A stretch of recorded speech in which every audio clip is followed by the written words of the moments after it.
For question 1, we need to show that the point 2, negative 3, lies on the line with equation y equals 3x minus 9. Now if that point does in fact lie on the line, then its y value should be equal to 3 times the x value minus 9. So what we're going to do is substitute in those values. So instead of y, I'm going to write minus 3. And instead of x, I'm going to write 2. Now it's 3x, so I need to show that I'm multiplying the 3 by the 2. And then I'll subtract 9. So let's see if this is in fact true. Does minus 3 equal 3 times 2, which is 6, take away 9? Well, 6 take away 9 is minus 3. So that's true. So since the left-hand side of the equation is equal to the right-hand side of the equation, we've shown that the point does in fact lie on the line. For question 2, we want to find the gradient of the straight line with equation 2x minus 5y equals 10. Now if we recall that we like to have our equation in the form y equals mx plus c, what we need to do is rearrange this equation to make y the subject. So what we'll do is we'll start by writing the equation down.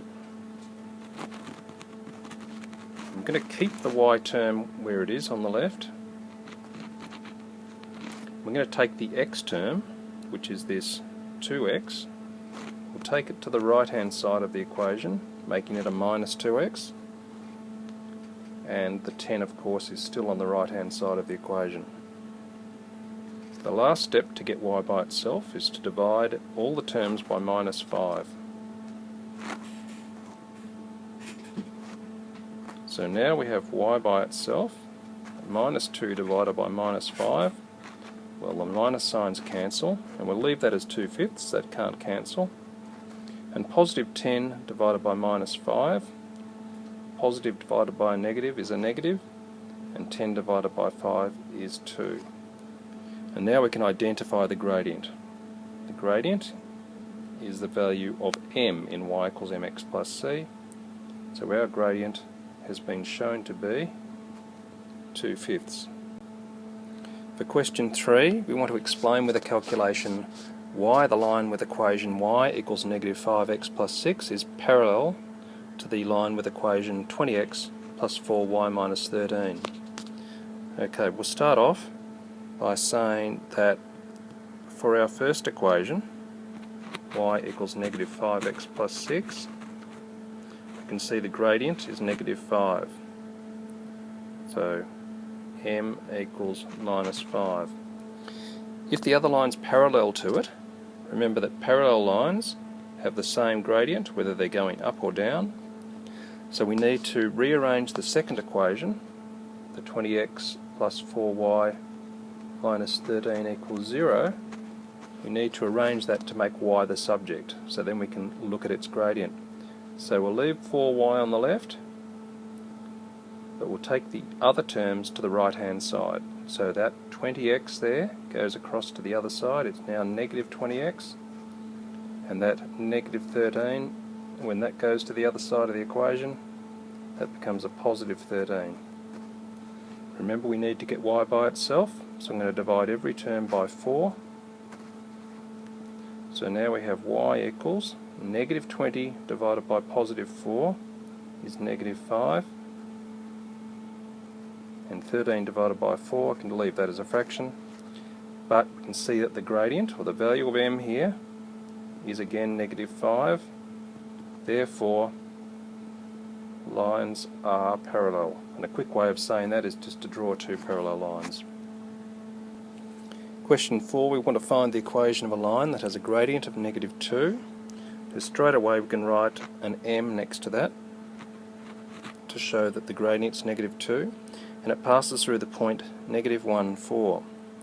Now that point represents an x value and a y value. So let's just write next to the negative 1 that it's an x value, and get this silly pen to work. There we go, x, and y is 4.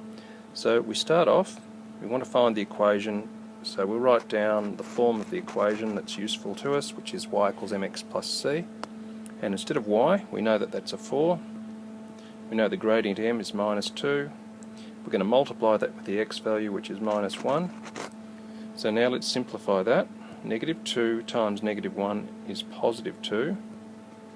And we want to find the value of c now. We'll need to take that 2 to the other side of the equation. We'll make some room for it there. It's now a minus 2. And so we're left with c by itself is the same as 4 minus 2. Well, that's 2. So now that we know that c is 2, and we already knew that m was minus 2, we can now write the equation in the form y equals mx plus c. Y equals negative 2x plus 2. Okay, for question 5, we want to sketch this graph. It's a linear function. The equation is y equals 2/5 of x minus 2. Now, it's written in the gradient intercept form, so we'll take the y-intercept of minus 2, and that can be one of our points. Remember, we need 2 points to draw a straight line. The y-intercept of minus 2, well, that can be down here. We'll label that as 0 minus 2. Now, the gradient is 2/5. Now, remember that gradient is the same as rise over run. So the rise would be this 2, and the run forward is 5. So we'll start from our initial point, we'll rise 2, that'll take us back to the origin there, and we're going to run forward 5. 1, 2, 3, 4, 5. So this point, since we've run forward 5, the x-coordinate is 5. Be careful with the y-coordinate, we have risen 2 from a low of negative 2. So that's actually now a 0. So we've got our 2 points, and we can connect those with a straight line. Okay, to use a class pattern to find the point of intersection of two lines, Subwing takeaway chicken charges a delivery fee of $7.50 and $1.50 per piece of chicken. We need to write a cost equation. So put C as the cost. Now we'll write it in the form mx plus c. Our gradient is the variable cost, so that's the $1.50 per piece of chicken. Now, rather than calling the pieces of chicken X, we will call it something else, so we can use P for pieces. And then the fixed cost is the $7.50, and so we can see that our cost equation will be $1.50 multiplied by the number of pieces we get, and plus the $7.50. So the price charged for a 30-piece box of chicken will be $1.50 times 30 plus our $7.50. So that will give us $45 plus $7.50, or a grand total of $52.50. And that's it.